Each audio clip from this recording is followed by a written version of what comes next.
Welcome back to the Scale Forward podcast. I'm your host, Russell. Today, I have a fascinating guest, Kumar, who is the CTO of Turing.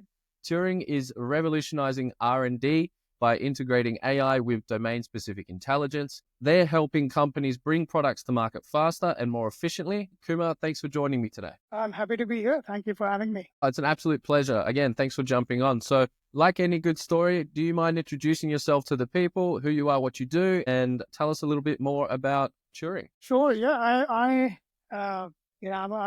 a product builder. That's what I like. I enjoy building products, bringing them to market. I've been doing this for actually more than 20 years now. Started my career at Microsoft, being consumer products in the cybersecurity space, and since then I've been at big companies, small companies, a few startups, one by one. Now I have come to enjoy building the first and second versions of products, since I've been doing that for the last few roles. And Turing is it's one of those things. As you go through your career, you want to find opportunities that help you. It sounds cliche, but you look at your impact. What impact am I having?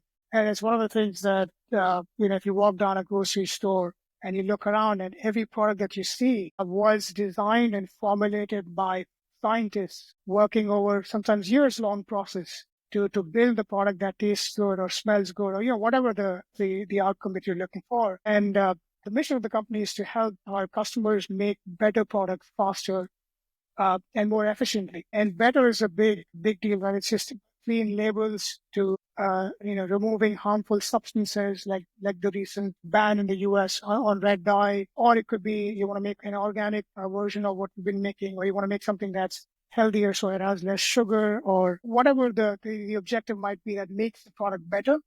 Our software, Turing software, is designed to achieve that objective faster, more efficiently. Very fascinating. So your background at Microsoft to now, I just want to touch on something because it's very funny, actually. My partner, bless her, let's say I've had a hard day of playing a couple hours of basketball.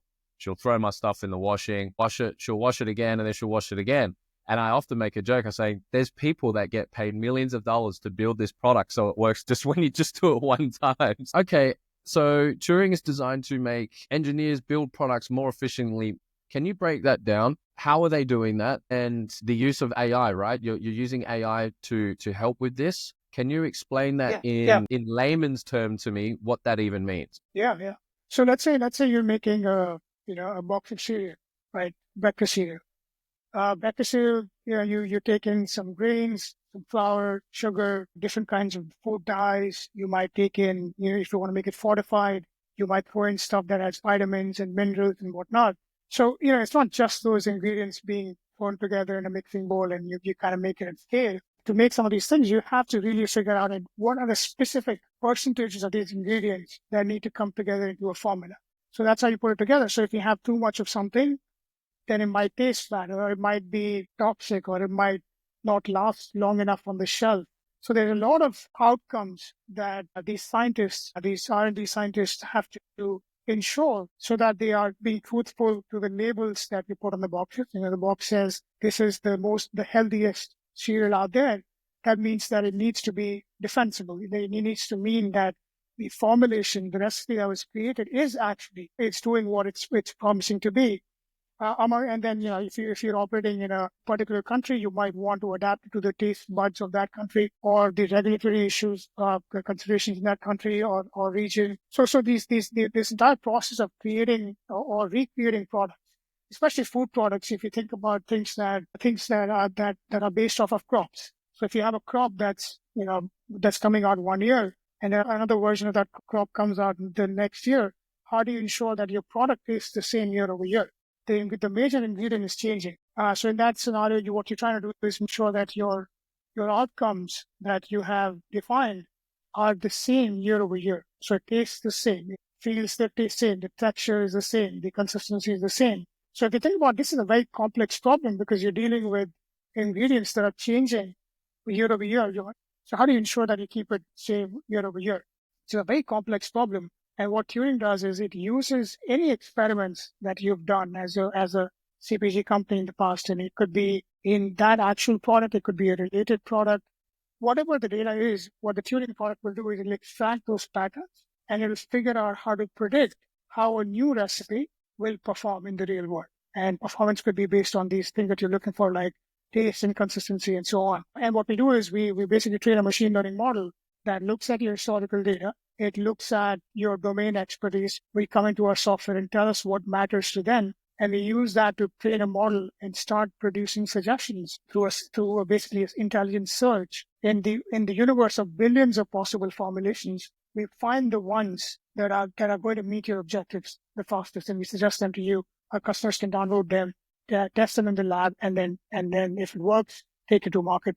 If it doesn't, they tell us how it performed, and we learn from it, and we produce a better version of the suggestions. So it's an iterative process. It's a scientific method applied to formulations, leveraging software and machine learning to speed up the entire process, to make it less subjective and more data driven. Right. Okay, I understand. And so in the past, this just would have been very human intensive, hours, time. And so introducing the LLM and AI tech that you guys have reduces a lot of that, therefore cuts time, therefore cuts costs on staff, etc. Oh, yeah. Nice. Okay. I'm curious on your thoughts about AI, actually, in general, for it's a good segue. Many people are scared AI is coming for their jobs. What's your sentiment? Do you see AI as being an enabler? Do you see it completely replacing humans altogether? What's your stance of AI in the workforce? I think it's, we are far from the term world where, the one school of thought is that it takes over everything. I don't think we're anywhere close to that. Most of the capabilities that are being done with AI today are really enablers. They are taking what is repetitive, manual, error-prone tasks that humans spend a lot of time doing, and AI can be trained to do those tasks faster, or enable the human to do those tasks to increase the volume of tasks that the user can do. So if you talk about Gen AI, which is the current, what you think of when you say the word AI, it's really talking about foundational models, LLMs, and Gen AI. What it's doing is it's looking at, it's using what it has seen in its training, and then it's using that to produce something new. And new can be images, videos, text, and whatnot. It's still being trained off of all the information that exists in the world today. So it's all intelligence that is derived by seeing the work of billions of humans over hundreds of years. And that's what it uses to produce or predict what is relevant next. It is still far from being creative, to be truly creative like humans are. So, I don't think it replaces anything, but it does makes you, it's like a self-driving car. It makes you a better driver by making sure that when needed, it takes over. And if you want, you can give it full control and see it perform. So, I don't think it's really an enabler. It's making, in our domain, the software doesn't know how to make a better breakfast cereal. Right? It's that the software knows how to look at experiments that have been done in the past, extract the patterns to create a model that can predict how any new recipe would do. And then the human has to decide what is acceptable, right? And so there's decades and decades of expertise that our users have. And when combining with machine learning software, they're able to produce much better results faster. So I think in general, I think AI is going to fundamentally change how things are done. And I think, so that I'm not saying that it's not, the impact is going to be huge. I think anything that you can see, I like to think of it as if there is a product or there's an enterprise software company that has a UI that they have designed, that is a premium, that's the differentiator, where they make the human be able to absorb a lot more information through that interface and then make a decision. Those kinds of products are in trouble, I think, because if it's a human that's going to make a decision by looking at data, that human doesn't need to look at the raw version of that data in the best case. They want to look at a processed or a aggregated or a analyzed view of that data so that they're closer to making the decision. And if they are not looking at raw data, they're looking at processed data, like an alert and like a cybersecurity alert, then in that scenario where time is of the essence, maybe you don't have the time to have a human inspect the data, and then an agent can take over. An agent that knows that when this situation occurs, and this is how you verify that situation, and then this is the action that you take, because your objective that has been set is to remediate that problem. So I think what happens is we start to see a lot of scenarios where just because the task is repetitive and it's done again and again, and there is potential for error and fatigue. Those types of tasks get almost completely enabled or automated by AI. And then the tasks where some sort of decisioning is required on the behalf of the user just gets the decision and the reasoning behind the decision, and maybe they can press a button, or if time is of the essence, then the agent takes over and takes the action anyways, because it leads deterministically to the objective being met that has been set for that agent.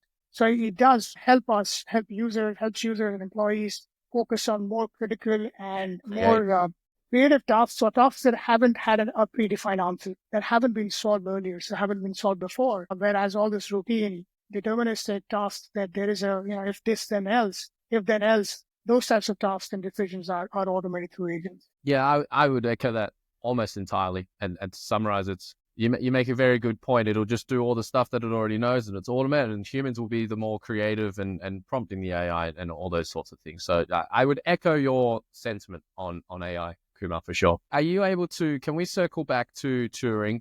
Are you able to run us through where you guys are currently at? What's your current focus for 2025, or what are you currently focused on? Are you building any new products? And I guess explain to me a little bit more on who your ideal client is. Sure. So our goal in 2025, we've been around for a few years. Our goal is to continue growing. We've been growing year over year, and our objective is to be the best-in-class platform for formulations in the CPG space. We continue to work with our customers.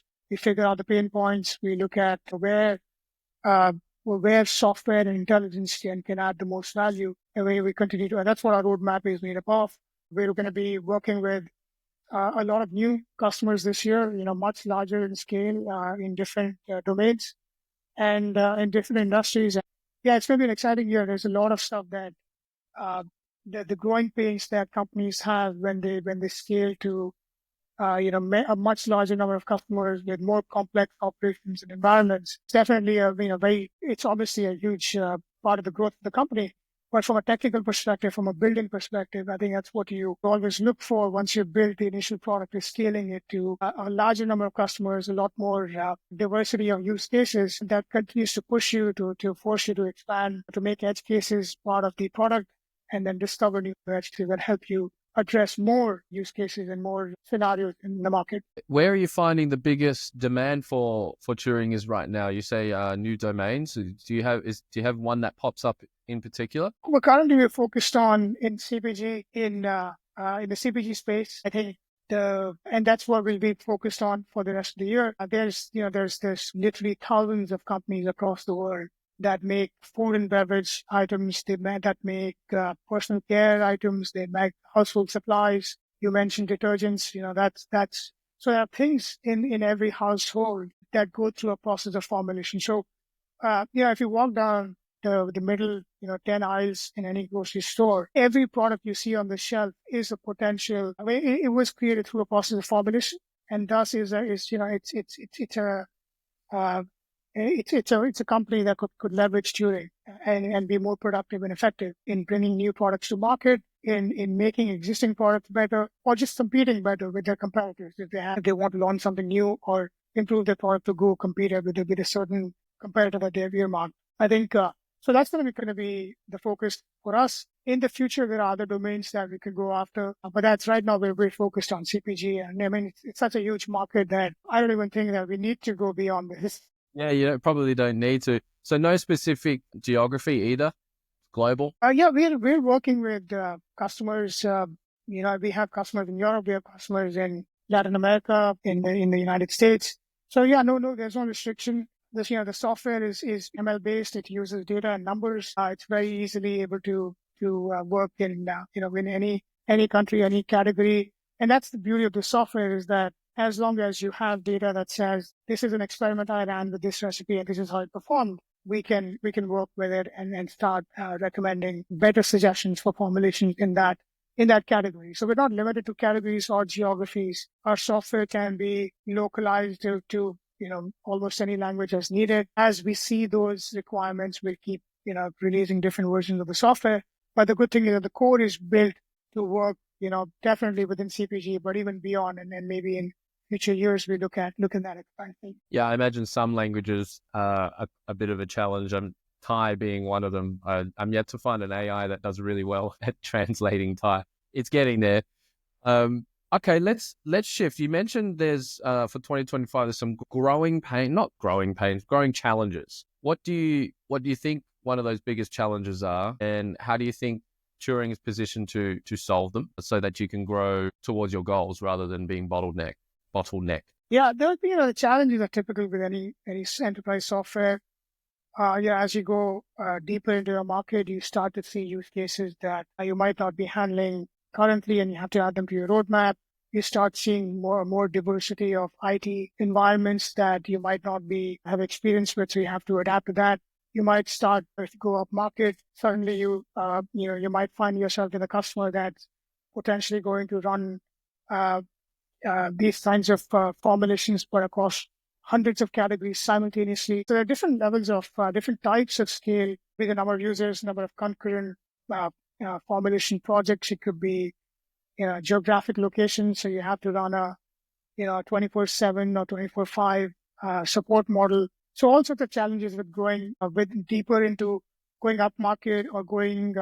If you go down market, you have many different clients. They're smaller in size, but they're all individual clients with their own specific requirements. So the challenges will be around how do we ensure that we can onboard customers faster, we can connect to their systems, we can operate alongside their environments as easily as possible, and then just how can we best use the compute we have to really drive as much efficiency we can, so that we can help our customers explore more, formulate more, while making sure our costs and our operating environment is still manageable, so we can operate a healthy business. Right, and finding great people to help you along the way, I imagine. Oh yeah, that's absolutely. I think it's going to be, one of the needs we have is, we are software technologists. We're building, we have expertise in formulations with people in the company. As we go into a new category, there's the chances of us having background knowledge of every category in this area is obviously not that high, and so being able to have that expertise in house when needed, that's going to be a challenge. We're always looking for smart data scientists and machine learning engineers and software engineers to build this next generation of software that has to work with it has to be truly scalable across all the different vectors I was talking about, and then we have to continue pushing the boundaries. So some of it is we use both Gen AI capabilities in our product. We also have a lot of proprietary machine learning, and we need to keep pushing the boundaries on both sides, proprietary stuff, but also keeping an eye on the latest, models, and ensuring that we are the best, we are equipped to best leverage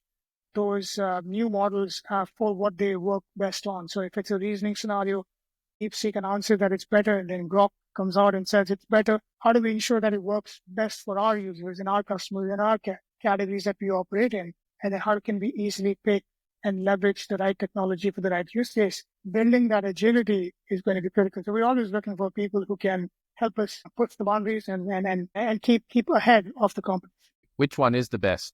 Grok, DeepSeek, which one? Yeah. At this point, we don't know. I mean, I don't know. The team's looking at it. We're going to decide. There's such a I think, question. the benchmarks are there. Obviously, they're all measuring themselves on these, these benchmarks for these models. But I always, feel that the benchmarks are, it's a specific type of benchmark and doesn't necessarily translate to every other use case. And so, we still have to decide for ourselves what works best for what we are doing. And then it's not a one-time activity. It might be that the next version of DeepSpeak is better than something else, and then the version after that is not better. So you want to have the agility in your stack to be able to pick and choose at any point in time, and it's very similar to a regression test, but for Gen AI. You want to be able to run your basic workloads through every new iteration on the model side, and then decide whether it's better or worse than what you've seen previously, and then make a decision based on that. Now, the challenge is that the different sets of prompts, the same problem can have different sets of prompts for each type of model. So then you start looking at this new addition to any tech stack, where you have to start managing a prompt library of sorts that is tied to a specific type of model, specific type and version of an LLM, and then you have to be able to pick and choose dynamically or through a config or through some sort of a analysis of the specific use case you're looking at. That's the future of computers, being able to pick and choose the right foundational model in its raw form or in a fine-tuned version or some other mechanism of manipulating it that works best for a specific use case. Do you think that'll be the difference of companies that do really well of implementing this or succeeding, is knowing when and how to pick and choose and test these new I think I mean that's what it is. It's sort of like, if you go back 15 years, 20 years ago, and before Java came out, right? And before Java came out, the engineer had to figure out, how are you going to manage your memory? Are you going to release all the pointers and are holding on to your memory so that the software doesn't run out of space to run?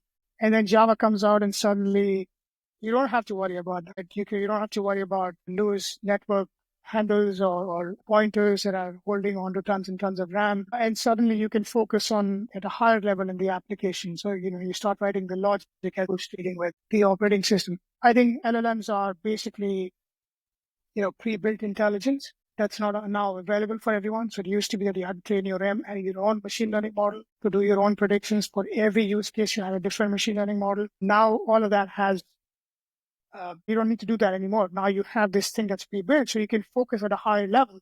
The level that's higher than an LLM is the prompt that you provide to it to get the output you're looking for. So that's what you focus on. And you don't need to worry about the actual model, because there's going to be, the 5 or 6 companies out there that are building these LLMs. They will continue innovating because they believe that's their business model. That if they offer the best foundation model, they'll have customers coming back to leverage it. Everyone else now doesn't have to worry about training their own ML models. But if you're trying to predict, the next word or an image or a video, and so those developers can now focus at a higher level. And I think this has happened all the time. I used to write software in assembly, and then it became higher level languages and keeps going higher and higher. And now you have LLMs producing code for you, or producing documents, or producing, whatever it is. So you can focus on using this magical ball in the way that gives you the advantage. So competitive advantage for application developers now is not having the best ML model or the best machine learning pipeline to produce the best model, but rather the best way to leverage a pre-trained foundational model. I'd love to get your thoughts on it, and you can rapid fire. Feel free if you could rapid fire with advancements in advancing so quickly, so rapidly. What do you think will be the most important skills that are valuable for people like yourself or product builders or engineers over the next, I want to say 5 years, but even that might be too far to predict. Over the next 1 to 2 years, what are the most important skills that an engineer could have? I think engineering is about engineering capabilities of products or solutions to problems. A good engineer breaks down a problem into sub-problems, and then it's able to solve them and then put together a solution. So the only thing that I feel continues or persists with this shifting landscape, where we don't know how it's going to be, in 5 years from now. 5 years ago, LLMs, were just being started. No one knew this was going to happen. So we don't know where it's going to be. But whatever it is, we're going to keep getting pushed up the value chain, right? So you get higher and more abstracted from the inner workings of a computer. But what's always true is, we'll always have problems, and we'll have better technology that can be leveraged to solve those problems. The way you leverage technology to solve problems is by ensuring that there is a good fit between the technology and the problem you're trying to solve.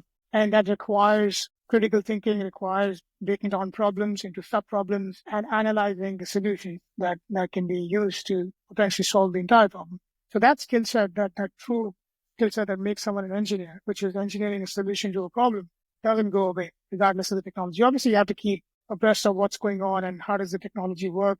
And a lot of that comes with experience. So being able to tinker with technology and try it out and get your own first-hand experience with what's happening out there is hugely important, because that's the only way you can analyze the impact and the fit of a technology to create a solution to the problem you're working on. It's from a technical skill point, in 5 years, it might be that, some of the predictions are that you only need 10 to 20% of the engineers that exist today, and everyone else will have to take a pay cut or be needed. But I think The problem that continues to persist is we will always have actual problems. Customers, users will have problems in being able to craft a solution and then leverage the current state of the art tech to solve it and put together a comprehensive solution that a user can use to truly solve their problem. That skill set doesn't go away.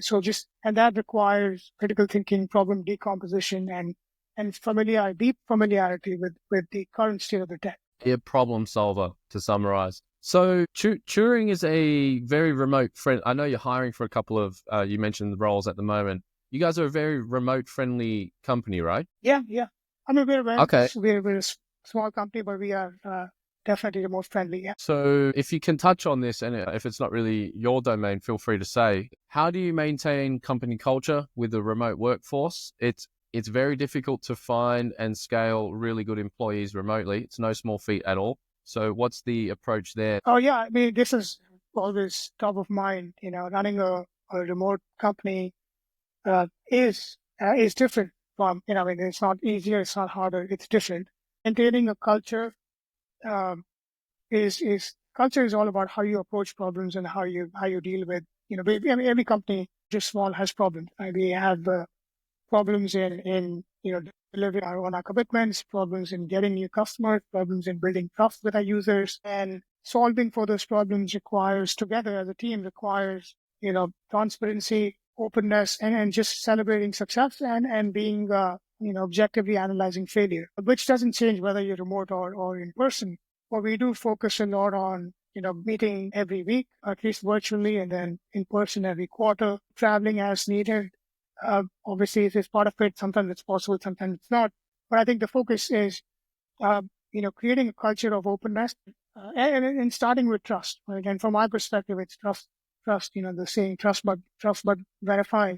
But it's really, if people understand what is expected of them, there's clarity, there's clear direction, a description of the problem we are solving, or somebody needs to solve, clear allocation of responsibilities. So there's no guessing who owns a problem, who's on the hook to solve it. If there's clarity and transparency, then the work will happen. The work will happen, and then you have the right checks and balances to ensure that the work is happening at the right quality. And then after that, it just comes down to, are we focusing on the correct problems? That's really what slows progress, is when you focus on the wrong thing, because any distraction or anything which should not be the focus ends up slowing you down, and then it shows up as different types of problems that might look like, let's say we're not aligned because we're not in the same room. But some of these things can be better addressed by being brutal about the prioritization and focus on the specific objectives and creating our goals and KPIs to be time bound. So to say, for Q1, where do we want to be at the end of Q1? Once the company's aligned on that vision, then you can say, well, here's how we're going to divide and conquer, and here's what people are responsible for, and here's what we're looking for as an outcome. And if that clarity is there, then what I've seen is that, I mean, this is true for any company, but for a remote company, absolutely, being able to enable that.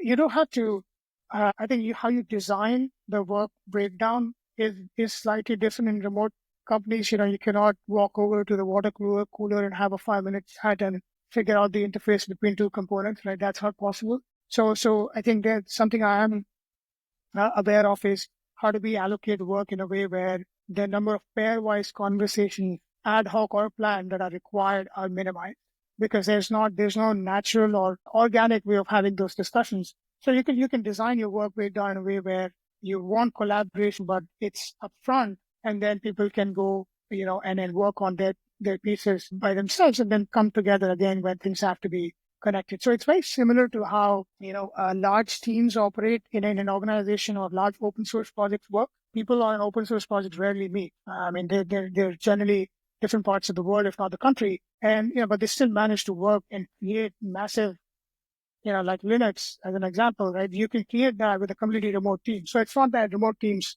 can't operate successfully. It's that the work has to be designed and allocated and distributed in a way that you optimize for the number of pairwise conversations needed, and then it's designed to predefine interfaces that are figured out up front, and then everyone works towards that interface or collaboration. So yeah, I think there's a couple of things. One is clarity. One is just you're aware of the way you are breaking down work, so you don't need the team to call. So you don't have to wait or depend on ad hoc conversations sort of greasing the wheels, which is what you get for natural and, for free in a large company in the same role. But that's, so just, if you're not aware of it, you can work on Yeah, I remember the best conversations in my old corporate job when I was in sales happened at the coffee machine, and it's often where you unlock the most bottlenecks. It's just it. free from your desk. Yeah, But you right. touched my next point, so I think we can glaze over it. I was going to say, what are some of the best leadership lessons you've learned while scaling and while building remote teams? But I think you touched on that there in terms of knowing what problems to solving it, syncing communications up, and things like this. Plus, I would like to tack on that there's a lot of new software and new tools that have come out that are enabling companies to do this. That's exactly the vision that he's building, is so that remote teams can communicate better and it's instant and all these sorts of things. So looking ahead, what's the vision for Turing? And if you wouldn't mind just touching on that, and then we'll talk about some gaps that you see that companies aren't leveraging AI for that perhaps should be. Sure. Turing is all about helping companies formulate better. We want to be the best, the most advanced formulation platform in the world, and we want to stay like that. We are, and we want to continue. We are ahead of. So we are the fastest way for companies to formulate more efficiently, more How can you effectively. make that claim? Can I just ask that? Did you do a study? Yeah, I mean, we have, we have customers using our systems. We have customers who have used the system. They've used other systems. They've used their current mechanisms, and this is based on feedback.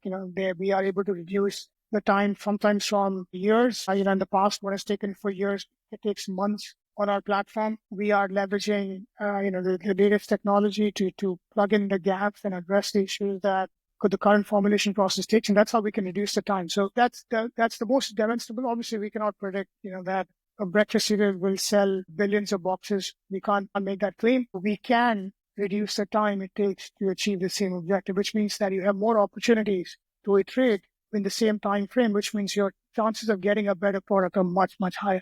So that's how we measure success. And so we want to keep looking at the entire value chain of how you put together new formulations and bring them to market. And we will continue looking at it in detail and understanding where is the time being spent, where are things inefficient, and where can AI speed up things. And we'll continue innovating to reduce that, to eliminate those time sinks and make the entire process faster and less error prone and less wasteful. That's a great.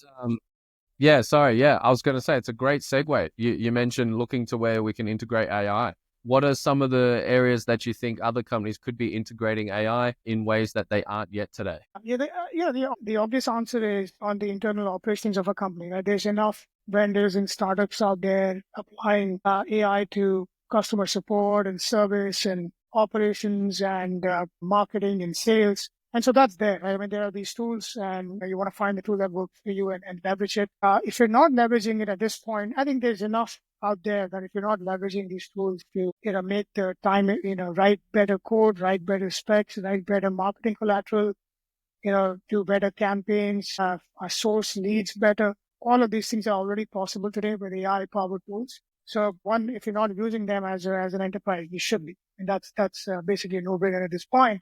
And then the other opportunity is looking at your product development process. Right? It doesn't matter if you're selling software, a service, or a product, a consumer product or heavy machinery. Everything that is worth producing as part for your business has a process to it and requires humans to make decisions at every point. And sometimes it takes longer.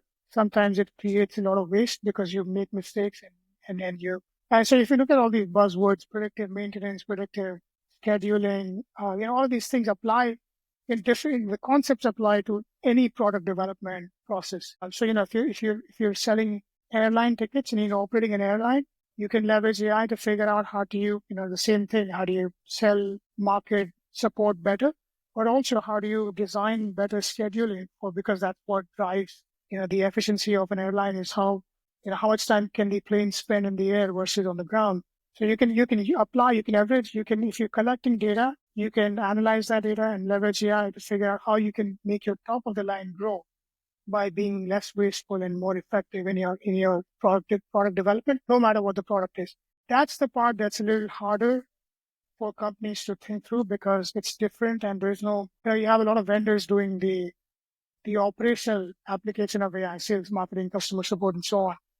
But for development and making that's specific to every industry. In fact, within industry, it's specific to the type of the segment that you're targeting with your products. Could be the top end, the lower end. So it takes a lot of effort to think through that, but that's where value comes from.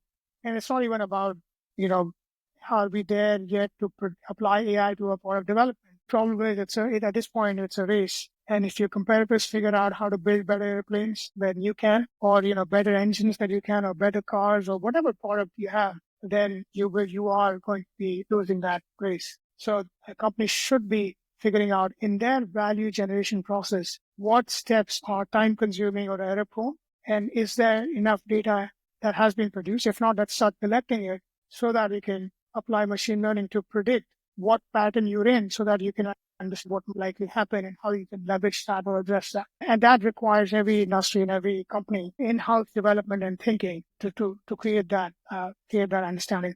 But if you're not using it for sales, marketing, customer support, and operations, then that's the low-hanging fruit. There's enough working solutions out there to that. I think that's the bare minimum companies should be doing, definitely for their marketing and stuff. And then level 2 is that make sure they got the data, and then using the machine learning to do exactly what you just said, which means that they should contact you once they have the data, right?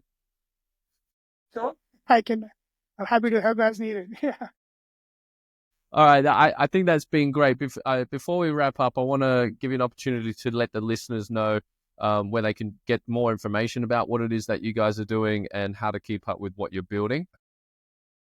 Yeah, the best is the website or our page on LinkedIn. I'm on LinkedIn, but the website is probably the best way to keep up to date with what we're doing and where we are. Alrighty. Kumar, thank you so much for sharing all your insights with us today. It's been very fascinating, very insightful. I want to say that all the links to the website and stuff will be down below. But thank you for taking the time and jumping on and talking with me today. My pleasure. It was fun. Thank you. You're very welcome. And I'll see you on the next episode. Don't forget to subscribe. See you on the next one.